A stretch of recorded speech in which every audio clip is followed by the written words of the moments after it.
दोस्तों, राधे राधे, जय श्री कृष्णा। दोस्तों, आज हम आप लोगों के लिए एक नाच गीत लेकर आए हैं जो बहुत ही धमाकेदार होगी हमारे हिसाब से। आप लोग वीडियो पर बने रहिए और यह गीत आप लोग को कैसी लगी कमेंट में अपनी राय जरूर दीजिएगा।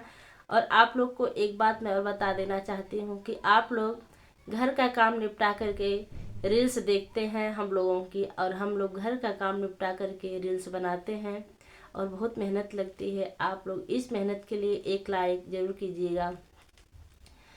कैसे के खाई नमकीन हो, कैसे के खाई नमकीन हो, जिया जरी गईले बालम।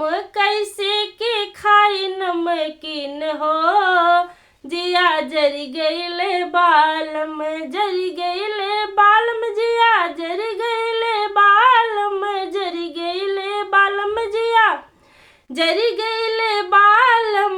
कैसे के खाई नमकीन हो, जिया जरी गईले बालम। कैसे के खाई नमकीन हो, जिया जरी गईले बालम। सासू हमारी खाए पेड़ा मिठैया, सासू हमारी खाए पेड़ा मिठैया। हमका थम हमें चूर कौन हो, हमका थम हमें चूर कौन हो, जिया जरी गईले बालम। हमका थम हमें चूर कौन हो, जिया जरी गईले बालम। कैसे के खाई नमकीन हो, कैसे के खाई नमकीन हो, जिया जरी गईले बालम। हमरी जेठान घूम हटिया बजरिया, हमरी जेठान घूम हटिया बजरिया।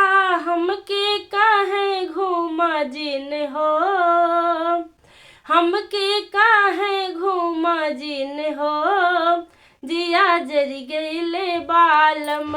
हमके काहे घूमा जिन हो, जिया जरी गईले बालम। कैसे के खाई नमकीन हो, जिया जरी गईले बालम।